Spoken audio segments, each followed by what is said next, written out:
మంచిది. మన ప్రభును రక్షకుడును విమోచకుడైన యేసుక్రీస్తు వారి ప్రశస్తమైన నామమున ఈ ఉదయకాలపు వేళలో మీ అందరికీ నా హృదయపూర్వకమైన వందనాలు తెలియపరుస్తూ ఉన్నాను. దేవుని అమూల్యమైనటువంటి మహాకృపను బట్టి మరొక సమయాన్ని దేవుడు ఈ దినము ఆరంభములో దేవుడు మనకు అనుగ్రహించాడు. గత రాత్రి కాల సమయం అంతట్లో మంచి విశ్రాంతిని దేవుడిచ్చి ఉదయమున మేల్కొల్పి ఆయన పరిశుద్ధతను, దేవుని యొక్క అత్యున్నతమైనటువంటి ఔన్నత్యాన్ని మనం జ్ఞాపకం చేసుకొని దేవుని స్తుతించడానికి ప్రభువు మనకిచ్చినటువంటి ప్రత్యేకమైన ఈ ఆధిక్యతను బట్టి మనం దేవుని స్తుతింపబద్ధులమై ఉన్నాం. ప్రియమైన వారలారా, బైబిల్లో ఒక మాట వ్రాయబడినది, యెహోవాను స్తుతించుట మంచిది, మహోన్నతుడా నీ నామమును కీర్తించుట మంచిది. ప్రతి ఉదయమున ఆయనను స్తుతించుట మన జీవితాలకు ఎంతైనా అది దీవెనకరం, ఆశీర్వాదకరం అనే సంగతిని మనం తెలుసుకోవాలి. మంచిది. చిన్న ప్రార్థన చేసి దేవుని వాక్యాన్ని మనం విందాం. కళ్ళు మూసుకుందాం. ప్రార్థన. మహాపరిశుద్ధుడును మహోన్నతుడును అత్యంత ప్రేమ కృప కనికరములు కలిగిన మా ప్రియ పరలోకపు తండ్రి, ఉన్నత స్థలములలో ఆసీనుడవైన గొప్ప దేవ, నిరంతరము స్తోత్రార్హుడవైన మా పరలోకపు తండ్రి, నిత్యుడవు నాయనా, నిత్యత్వములో మహామహిమతో నింపబడినటువంటి దేవుడవు, నీకు సాటైనటువంటి వాడు ఎవడును లేడు. పరిశుద్ధతను బట్టి మీరు మహనీయుడవని, పూజార్హుడవని, నాయనా ఆరాధనకు యోగ్యుడవని, నాయనా నిన్ను స్తుతించుటకు, కొనియాడుటకు అత్యల్పులమైనటువంటి మాకు మీరు అనుగ్రహించిన ఈ ప్రత్యేకమైన తరుణాన్ని బట్టి నీకు స్తోత్రాలు చెల్లిస్తూ ఉన్నాం. నాయనా, నిజముగా ఒకప్పుడు మేము లోకములో నశించినటువంటి వారం, ఏ యోగ్యత ఏ మంచి లేనటువంటి మమ్ములను, పాపాత్ములమైనటువంటి మమ్ములను మేము నశించుట నీకు ఇష్టం లేక మీ ప్రియకుమారుడైన యేసుక్రీస్తుని లోకమునకు పంపి ఆయన చిందించిన తన పరిశుద్ధమైనటువంటి రక్తము ద్వారా మా పాప మలినమును కడిగినటువంటి గొప్ప దేవా, నీకు వందనాలు చెల్లిస్తూ ఉన్నాం. ఈ ఉదయకాలపు వేళలో నీ సన్నిధికి చేరి వచ్చినటువంటి మా అందరితో నీ అమూల్యమైనటువంటి వాక్యము ద్వారా మీరు మాతో మాట్లాడండి. నాయన, నీ వాక్యము శ్రేష్టమైనది, ప్రశస్తమైనది కనుక నీ వాక్యపు వెలుగులో మా జీవితాలను సరిదిద్దుకొని బ్రతుకుటకు మాకు సహాయము చేయమని క్రీస్తు పేరిట అడిగి వేడుకొని ప్రార్థిస్తున్నాము తండ్రి. ఆమేన్. దేవునికి స్తోత్రం. ఒక చిన్న చరణం పాడుదాం. ఈ దినం సదా నా యేసుకే సొంతం, నా నాథుని ప్రసన్నత నా తోడ నడుచును అనే పాట పాడుదాం. ఈ దినం సదా నా యేసుకే సొంతం, నా నాథుని ప్రసన్నత నా తోడ నడచును. ఈ దినం సదా నా యేసుకే సొంతం, నా నాథుని ప్రసన్నత నా తోడ నడచును. రానున్న కాలము కలతనివ్వదు, రానున్న కాలము కలతనివ్వదు, నా మంచి కాపరి సదా నన్ను నడుపును, నా మంచి కాపరి సదా నన్ను నడుపును. ఈ దినం సదా నా యేసుకే సొంతం, నా నాథుని ప్రసన్నత నా తోడ నడచును.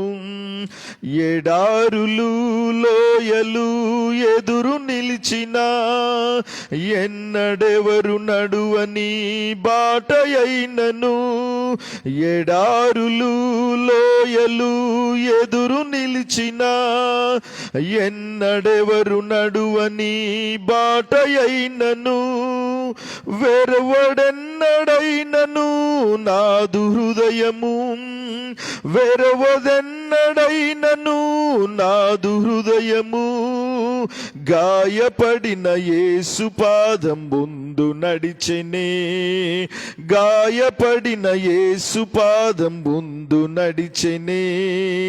ఈ దినం సదా నా యేసుకే సొంతం, నా నాథుని ప్రసన్నత నా తోడ నడచును. ఈ దినం సదా నా యేసుకే సొంతం, నా నాథుని ప్రసన్నత నా తోడ నడచును. ప్రవాహం వలె శోధకుండ ఎదురు వచ్చిన యుద్ధకేక నా నోట యేసునామమే ప్రవాహం వలె శోధకుండు ఎదురు వచ్చిన యుద్ధకేక నా నోట యేసునామమే విరోధమైన ఆయుధాలు ఏమి చేయవు విరోధమైన ఆయుధాలు ఏమి చేయవు యెహోవా నిస్సియే నాదు విజయము యెహోవా నిస్సియే నాదు విజయము ఈ దినం సదా నా యేసుకే సొంతం నా నాదుని ప్రసన్నత నా తోడ నడచును ఈ దినం సదా నా యేసుకే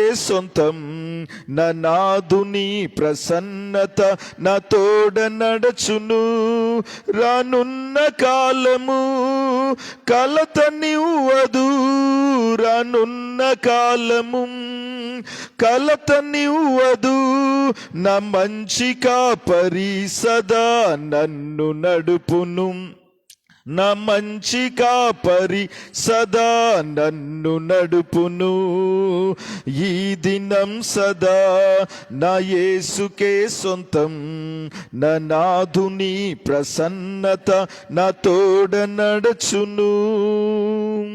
దేవునికి స్తోత్రం. రండి కలిసి అపోస్తుల కార్యములు 23వ అధ్యాయములో మొదటి వచనాన్ని మనం చదువుకుందాం. దేవుని వాక్యములో అపోస్తుల కార్యములు 23వ అధ్యాయం మొదటి వచనాన్ని మనం ధ్యానం చేద్దాం. పౌలు మహాసభ వారిని తేరి చూచి, సహోదరులారా, నేను నేటి వరకు కేవలము మంచి మనస్సాక్షి గలవాడనై దేవుని ఎదుట నడుచుకుంటున్నని చెప్పెను. ప్రార్థన. ప్రేమ కలిగిన తండ్రి, మహోన్నతుడు అయిన గొప్ప దేవ, మీ ఘనమైన శ్రేష్టమైన ఉన్నతమైన నామమునకు వందనాలు స్తోత్రాలు చెల్లిస్తూ ఉన్నాం. ఈ ఉదయకాలపు వేళలో మీ పరిశుద్ధమైన వాక్యము ద్వారా మీరు మాతో మాట్లాడండి. నీ వాక్యమును వినుటకు, లోబడుటకు, విధేయత చూపుటకు మాకు సహాయం చేయమని క్రీస్తు పేరిట అడిగి వేడుకొని ప్రార్థిస్తున్నాము తండ్రి, ఆమేన్. దేవునికి స్తోత్రం. ప్రియమైన వారులరా, మనం గత దినాల్లో నుంచి అపోస్తుల కార్యములో పుస్తకాన్ని మనం ధ్యానిస్తూ వస్తున్నాం. అపోస్తుల కార్యములు సంఘ చరిత్రగా పిలువబడుతున్నటువంటి అతి శ్రేష్టమైనటువంటి పుస్తకం. మరి అపోస్తుల కార్యములు అని ఉంది, కానీ వాస్తవానికి దీన్ని చరిత్రకారులు లేకపోతే కొంతమంది బైబిల్ యొక్క అధ్యాపకులు ఈ పుస్తకానికి పరిశుద్ధాత్మ కార్యములు అని కూడా పిలుస్తారు. ఎందుకనగా ప్రతి ఒక్క అధ్యాయములో కూడా పరిశుద్ధాత్మని యొక్క అద్భుతమైనటువంటి కార్యాలు తేట తెల్లగా ఈ అపోస్తుల కార్యములో మనకు కనపడతాయి. పరిశుద్ధాత్ముడు అపోస్తుల జీవితాల్లో జరిగించినటువంటి శ్రేష్టమైనటువంటి కార్యాలు మనము మరి ఈ భాగాల్లో మనం చూస్తాం. ప్రియమైన వారులరా, నిజముగా పరిశుద్ధాత్మను పొందుకున్నటువంటి ప్రతి వ్యక్తి కూడా మరి అనుదిన దైనందినటువంటి జీవితాలలో కూడా దేవునికి ఎంతో మరి మహిమయుక్తమైనటువంటి కార్యాలు చేయగలిగినటువంటి వారిగా ఉంటారు. చూడండి, ఇక్కడ మనం చూసినట్లయితే 23వ అధ్యాయం, వాస్తవానికి ఇది 22వ అధ్యాయం యొక్క మరి కొనసాగింపు అని చెప్పుకోవచ్చు. ఎందుకనగా మరి అపోస్తలుడైనటువంటి పౌలును మరి ఎఫెసీ పట్టణములో మరి ఆయనను బంధించినప్పుడు ఆయన ఒక ఎత్తైనటువంటి స్థలములో నిలవబడి హెబ్రీ భాషలో ఆయన మాట్లాడినటువంటి సంగతులు మనం చూస్తాం. ఎందుకు హెబ్రీ భాషలో మాట్లాడాలి అనేది ఆలోచన చేస్తే, అలనాడు యొక్క యూదులందరూ కూడా హెబ్రీ భాషను మాట్లాడేటటువంటి వారు కాబట్టి అపోస్తలుడైనటువంటి పౌలుకు కూడా హెబ్రీ భాష బాగా వచ్చు. అందుకనే ఈ సందర్భంలో పౌలు హెబ్రీ భాషను మాట్లాడినట్లుగా మనం చూస్తూ ఉంటున్నాం. ప్రియమైనటువంటి వారులారా, భాషలు చాలా ప్రాముఖ్యమైనటువంటివి. ఎందుకనంటే దేవుని సువార్త ప్రకటించడానికి భాష చాలా గొప్పది. ఈ ప్రపంచములో ఇంచుమించు అనేక భాషలు, 5,000 కంటే ఎక్కువైనటువంటి భాషలు ఉన్నాయి. ఒక ఆశ్చర్యకరమైనటువంటి సంగతి ఏమిటనంటే, ఈ ప్రపంచములో మరి అన్ని భాషల్లో ముద్రింపబడినటువంటి గ్రంథం ఏదైనా ఉంది అని అంటే అది ఒక్క పరిశుద్ధ బైబిల్. చూడండి, 23వ అధ్యాయములో పౌలు మహాసభ వారిని తేరిచూచి, సహోదరులారా, నేను నేటి వరకు కేవలము మంచి మనస్సాక్షి గలవాడనై దేవుని ఎదుట నడుచుకుంటునని చెప్పెను. ప్రియమైన వారలారా, ఆ సభలో ఆయన చెప్పినటువంటి మాట ఏమిటనంటే, వారందరినీ కూడా చూస్తూ ఆయన ఒక మాట చెప్తున్నాడు, సహోదరులారా, నేటి వరకు అనగా పౌలు జీవించినటువంటి ఆ సమయం వరకు, మరికొన్ని దినాలలో ఆయన ప్రభు కొరకు, ప్రభు నిమిత్తమై హతసాక్షిగా మారబోయేటటువంటి దినము కూడా ఉన్నది. అయితే దానికి ముందుగా ఆయన తెలియపరుస్తూ అంటాడు ఏమిటనంటే, నేటి వరకు, ఇప్పటి వరకు కేవలం మంచి మనస్సాక్షి గలవాడిగా నేను ఉంటిని, దేవుని ఎదుట నేను నడుచుకొంటిని అని అంటాడు. ప్రియమైన వారలారా, ఈ ఉదయకాలపు వేళలో మనం నేర్చుకునేటటువంటిది ఏమిటనంటే మంచి మనస్సాక్షి. పౌలు పరిచర్యలో, పౌలు జీవితంలో, పౌలు యొక్క పరిచర్య జీవితంలో పౌలు చేసినటువంటి పని ఏమిటనంటే అతను తెరిచినటువంటి పుస్తకం అని చెప్పుకోవచ్చు. అందుకనే మనం గత దినాల్లో కూడా చూసాం. మరి పౌలు సంఘ పెద్దలను ఉదహరిస్తూ, నేను మీ ఎదుట ఎలాగు నడుచుకొంటినో, ఎలాగు ప్రభువును సేవించితినో, ఎలాగు నేను దేవుని పరిచర్యలో నేను కొనసాగితినో అదంతా మీరు ఎరుగుదురు కదా అని చెప్పాడు ఆయన.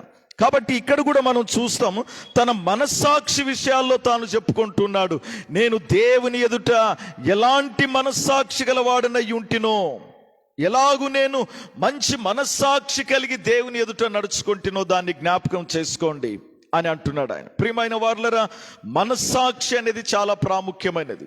దేవుడు మన జీవితాల్లో మనస్సాక్షి పెట్టాడు. కొన్నిసార్లు మనం ఏదైనా మరి లోక సంబంధమైనటువంటి విషయాలలో మనం జీవిస్తున్నప్పుడు మనస్సాక్షి మనతో కూడా సాక్ష్యం ఇస్తూ ఉంటాడు, మనం చేసేటటువంటిది తప్పు అని.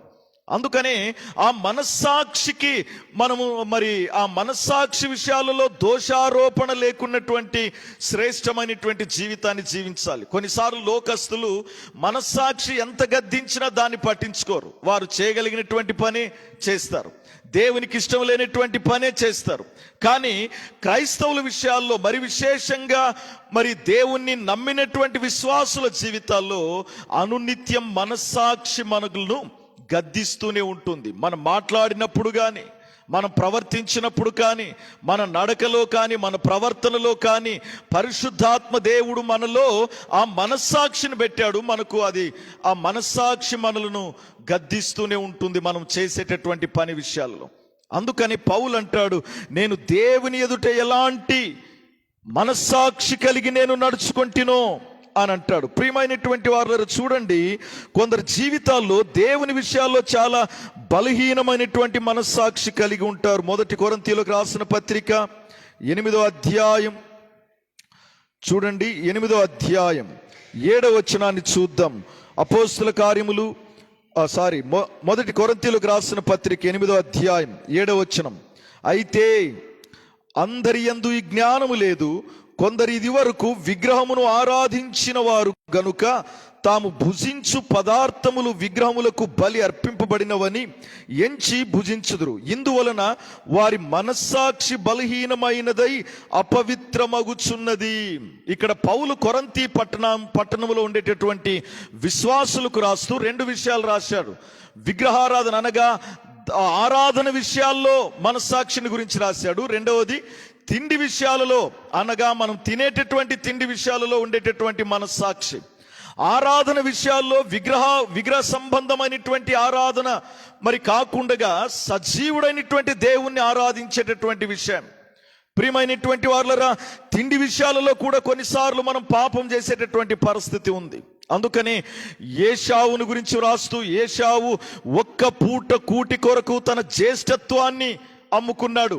మనస్సాక్షి గద్దిస్తూ ఉన్నా ఒక్క పూట కూటి కొరకు అనగా తిండి కొరకు తన జ్యేష్ఠత్వాన్ని అమ్ముకున్నటువంటి భ్రష్టుడు మీలో ఎవరైనా ఉన్నారేమో చూసుకోనండి అని అంటాడు ఆయన.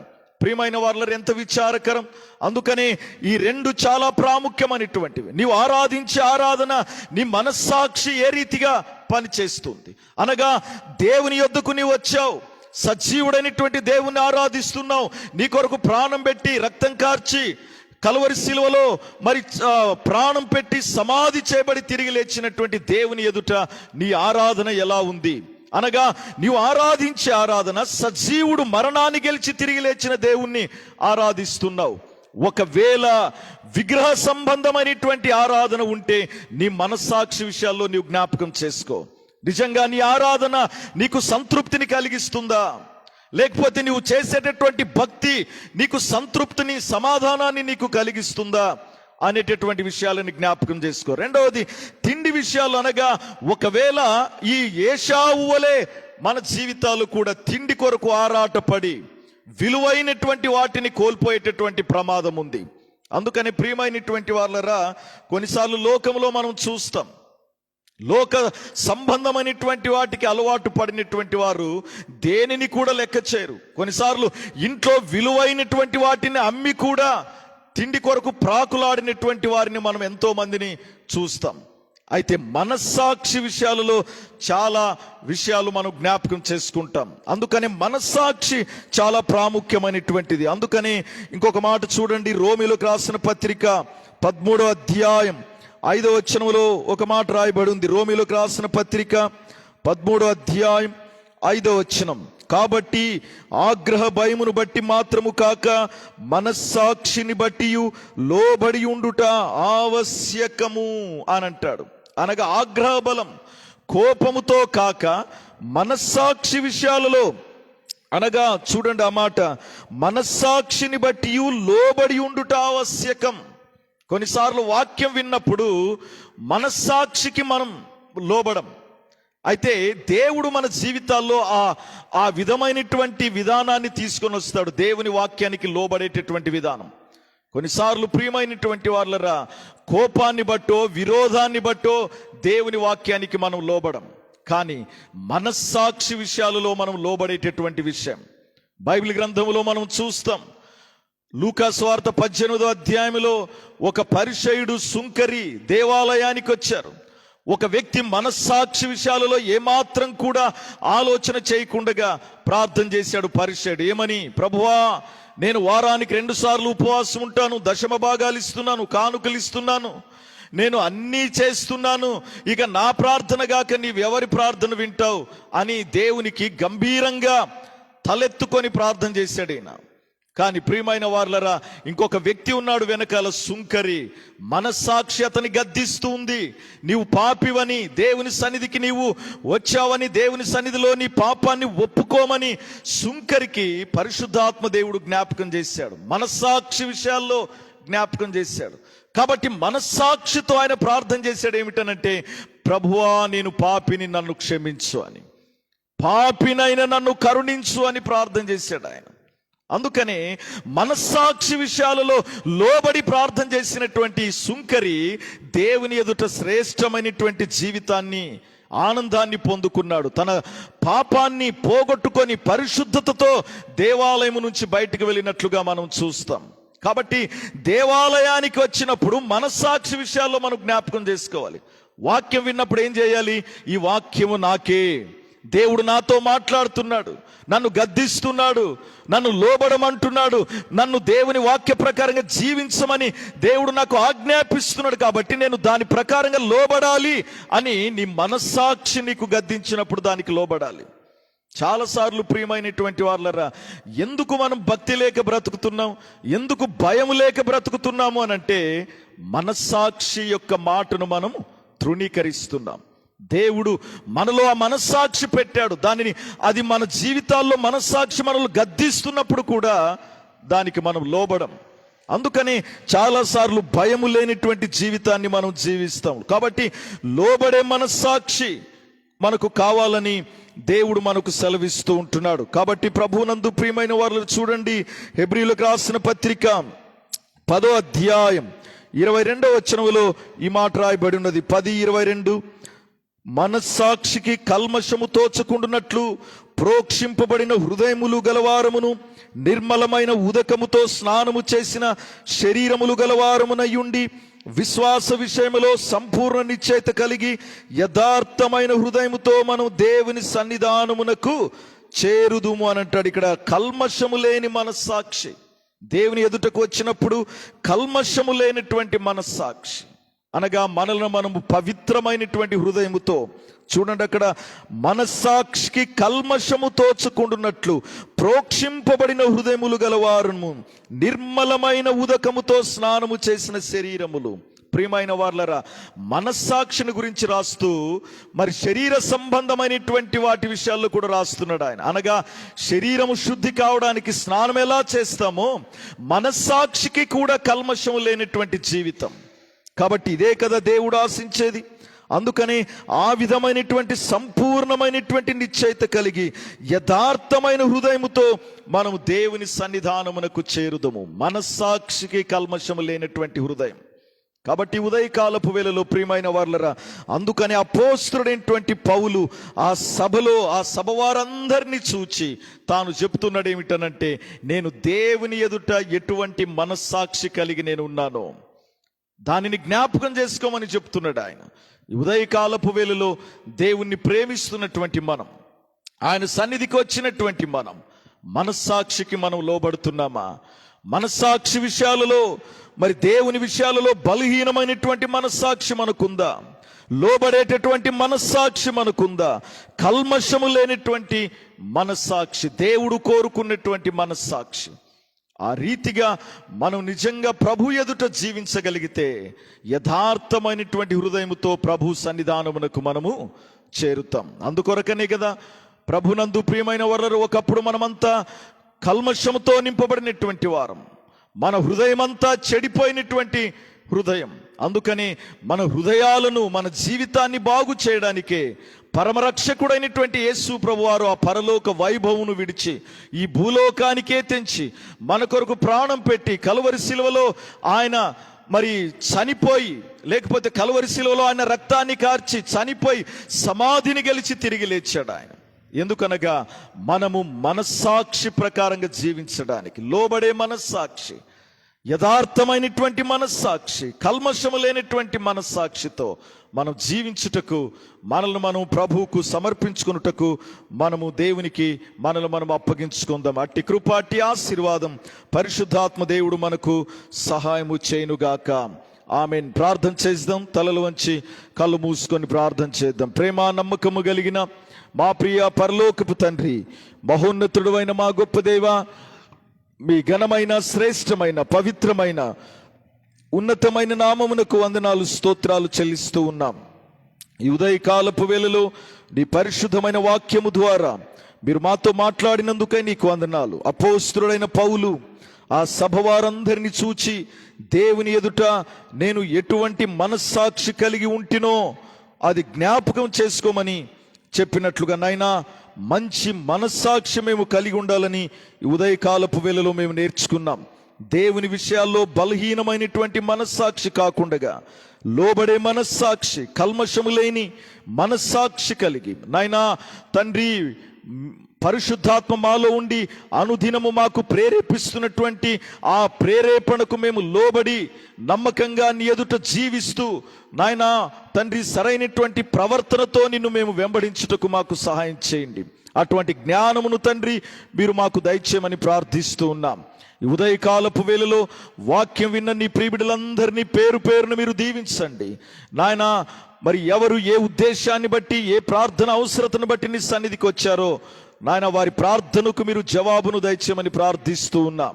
ఈ దినమంతా మా ప్రియులు, గ్రామ ప్రజలు వారు చేస్తున్నటువంటి ప్రతి పనులను మీరు ఆశీర్వదించండి నాయన. ఈ దినం మీరే మాకు దేవుడుగా, ప్రభువుగా, నాయకుడుగా మీరుండి మీరు మహిమ పొందుమని ప్రార్థిస్తున్నాం.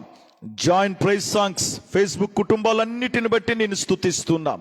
నీ ప్రియబిడ్డలను దీవించి ఆశీర్వదించండి నాయన. మా భారతదేశాన్ని, రాష్ట్రాన్ని బట్టి ప్రార్థిస్తున్నాం నాయన. మీ నీతిని విశ్వసించక ఇంకా నాయనా మీకు లోబడినటువంటి వారు, యేసుక్రీస్తు నిజమైన దేవుడు, రక్షకుడిని నమ్మి నీ నీతి యందు వారు విశ్వాసముంచి నిన్ను ఆరాధించుటకు సహాయం చేయండి. ఈ ఉదయకాలపు దీవెన ఆశీర్వాదాలతో మమ్మల్ని నింపుమని మా రక్షకుడును విమోచకుడైన యేసుక్రీస్తు వారి శ్రేష్టమైన నామమున స్తుతించి ప్రార్థించి అడిగి వేడుకొనుచున్నాము తండ్రి. ఆమేన్. మన తండ్రి అయిన దేవుని ప్రేమయు, మన రక్షకుడును ఆయన కుమారుడైన యేసుక్రీస్తు వారి కృపయు, మనలో నివసించు ఆదరణకర్త పరిశుద్ధాత్మ దేవుని యొక్క అన్యోన్య సహవాసమును సమాధానమును ఈ ఉదయకాలపు ప్రార్థన సహవాసంలో ఉన్న ప్రతి వారికిని, వాక్యం విన్న ప్రతి వారికిని సదాకాలము త్రియేక దేవుని కృప నిత్యత్వం వరకు తోడయుండునుగాక. ఆమేన్. ఆమేన్. అందరికి వందనాలు. Thank you.